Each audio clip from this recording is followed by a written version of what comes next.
ये दीनी इदारा उम्मत की एक अजीम अमानत है जहाँ कुरान और सुन्नत की तालीम दी जा रही है। आइए अपने सदकात, अतियात और ताउन के जरिए इस मुबारक मिशन का हिस्सा बने और सदका ए जारिया का अजीम सवाब हासिल करें।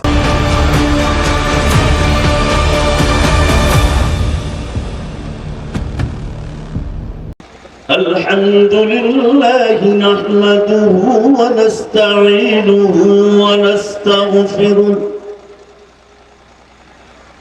व नु'मिनु बिही व नतवक्कलु अलैहि व नऊज़ु बिल्लाहि मिन शुरूरि अनफुसिना व मिन सय्यिआति अअमालिना